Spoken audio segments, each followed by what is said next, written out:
So I even watch your social media growth, right? And it's growing fast. It's going fast. Right? So tell us about the importance of social media to you. Huge importance. And that's the thing with Clout too, is like you gotta pick and choose your battles and what you do, you know? Talk about it. And it's so hard to like, because there's so many like media things that I'm like, oh, I could totally do this, but I think about the repercussions and I'm like, is it worth it? Yeah. You know? But shout out straight to the Six. Like I work very, very much heavily with them, and I think that is the next up and coming big page in Toronto. Like they put out really good content and like news and like that's my favorite page in Toronto right now, as well as Keep Six Lives. Sick page. Six Buzz. I'll always like have love for Six Buzz as much as like there is, you know, the politics with it. But. Yeah. Even with social media, to stay on that for a second, like as a woman, I'm sure it gets crazy. But like the DMs? Yeah. Did you see what I did with my album though? No, talk. So I got reported. My album is a picture of me doing this in my boobs. Right. It says rated R, Raxx. I got reported by some haters, because obviously it was haters. Because I've seen a lot worse in social media. Yeah. And they kept reporting me. So I'm like, fuck this. So I posted a photo and I was like, if anybody wants to see the raw version of this, share, like, comment, post to your story and to your wall, and I will send you a personal photo of my tits. And I did it, and do you know how many people reposted and shared that shit? That's the smartest marketing shit I've ever done. Boom. Don't ever steal that. That's my shit. It's done already. You already did it. We done it. Yeah. Next thing I'm gonna do is go on Tinder and send my video to every fucking guy on Tinder I match with. Oh, that's fucking great. Yeah, man. So you're a marketing person. You're very aware of marketing. Murder Beats said that music is 80% business, 20% talent, and that is so true. So true. And that's gotten to this last couple months that I've really figured that out. That's fucking dope. I'm really glad that you wrapped your mind around that concept, because a lot of people think that, you know, just making the song and just showing up is enough. Yeah. Right? And they think that they deserve it. Like you put a song out, you deserve it. No. You gotta put in bare work and bare work, bare money to this shit. Yeah. With the risk of it not coming back. Like I have thousands of dollars invested into this. Might not come back. Yeah. I have to take that risk, but I believe in me and my music and my team so much that I'm going to take that risk. Yeah. These are the things that are just taking you to the steps along the way. Yeah. Right? And also going back to that is artists will put out an album, drop one album and just give up because they're like, oh, this didn't pop. Why am I going to do it? Fuck that. Me and my team are in the studio still now working on the next one. Yeah. You always got to be thinking, and that's what Drake says, you always got to be thinking about the next thing. Something drops, next thing, let's go. Yeah. Because that's the game. Like you always, like there's always going to be the next person trying to take your spot. Yeah. And that's why I think there's certain people that are threatened by me because they think that I'm trying, and I am coming for their spot. You're coming for their spot. Yeah. Let's stay on the social media for a second. What's your craziest DM you ever got? Fuck. That's a good question.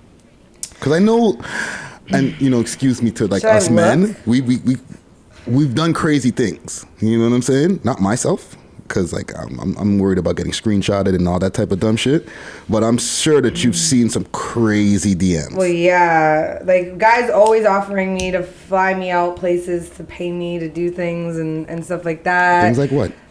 Like doing like on camera, like probably fucking someone and then watch like weird things, you know, like weird sexual things. Like they'll tell me they'll fly me out to Europe, they'll fly me to LA, they'll fly me to New York, whatever. Yeah. And pay for everything if I do this thing. I get a lot of those. I need to know what this thing is. Like weird sexual things. Use your imagination. Anything you can think of.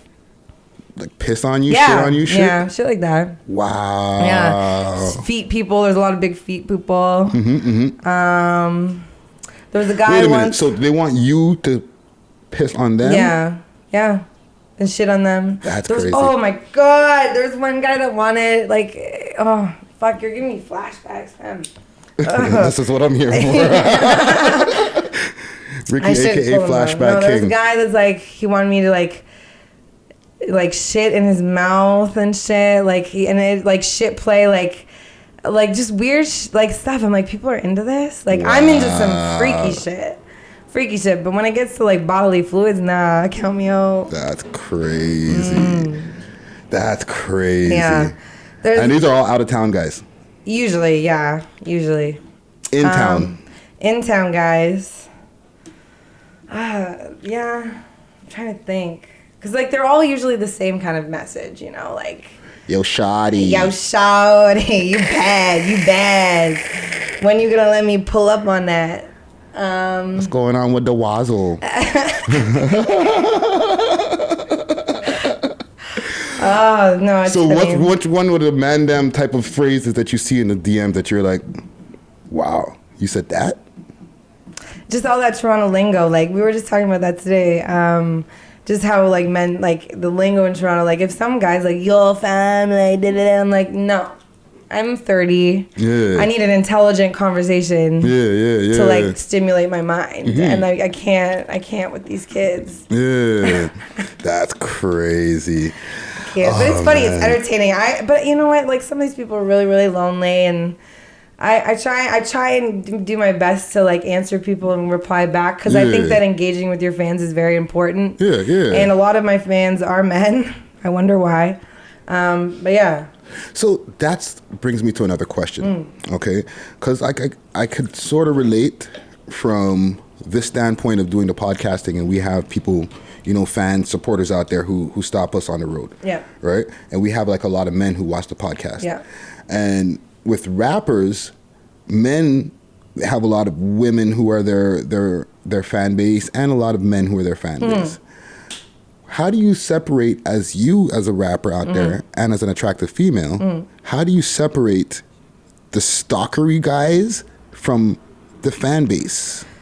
That's another thing that like I've learned is like you have to be really careful now with who you trust online. And like now when these promoters come up and they're like, oh, like you got to sell your tickets and blah, blah, blah. It's like I got to a point now where I don't think I can personally go and meet people because I don't know who I'm meeting now. And I get these messages and stuff like that. And it's like you get worried. And then now I found myself a lot more now looking behind me and like looking around because I never know. Like, especially in the rap game, people like to set people up a lot too. And what you were saying, like, can't go live and stuff. And I think that live is such a dangerous thing today, in today's age, because you can see exactly where someone is at that moment. Someone can pull up and do whatever. Yeah. So.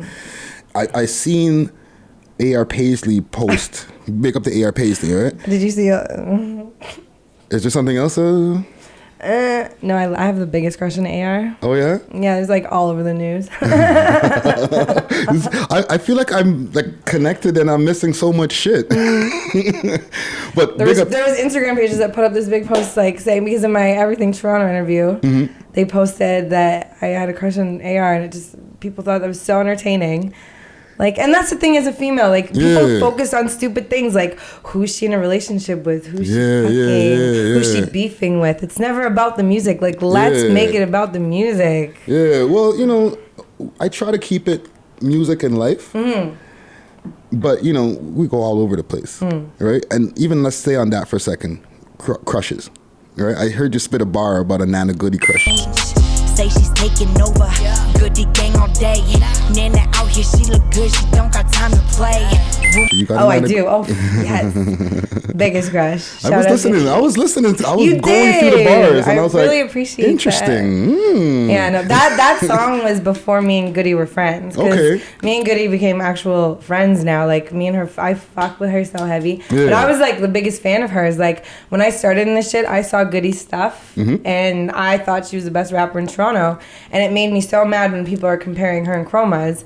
So I'm like, how are you guys comparing? Because going back to the Young M.A. thing, I think Nana has that influence as well with her rap. So I was always so mad, and that was a big thing. I was like, I'm sick of this shit. Like, I'm going to be a rapper too, because I can't stand that certain people are getting shine when there's so much talent in someone and they're not. So Goody Gang all day. Okay. All day. Goody Gang. That's we love hip hop alumni too. Yes, you know, and shout out, and I will always be Goody Gang, and there might be a track coming soon. Okay. Nice. I like to see that unity. Free nipple campaign. All day. Right? All day. Can we elaborate a little bit more about that?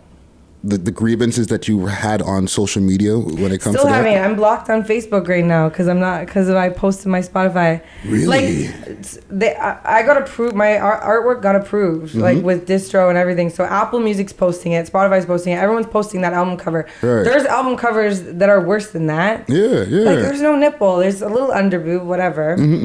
But I didn't think that I was gonna get in trouble for it. Underboob never hurt nobody. No. Yeah. It's a good thing. You need underboob in your life. Exactly. Right? Yeah. So, and yeah, like I'm pissed off. I'm really pissed off that like I'm being discriminated against because I'm a woman and it's like, oh, it's tits and blah, blah, blah. Like, you got to see the artistry behind it. Like, it's 2020. Like, who gives a fuck about tits? Yeah, that's crazy. So you're blocked on Facebook? Yeah, Facebook. Not Instagram yet, but when it drops, like I have another photo that I'm going to post. Like I don't give a fuck. And even when I click on the music video, it takes me to proceed. Yeah, and that's another thing. So we believe that it was a bunch of haters that attacked my got flagged, page. basically. Yeah, because it was...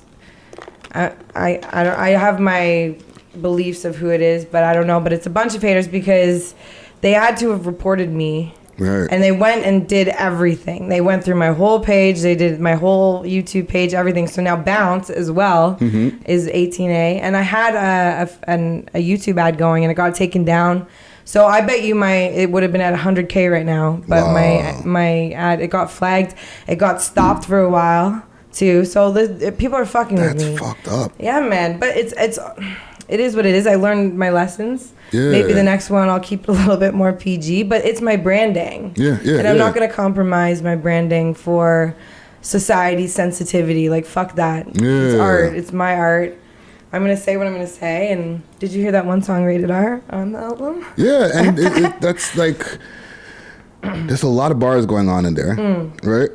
I'm trying to think. There's no video for that? Not yet. No. Not yet. We have plans to shoot 3 videos off this project, and that's going to be that until the end of summer, and then we're working on the next drop, which is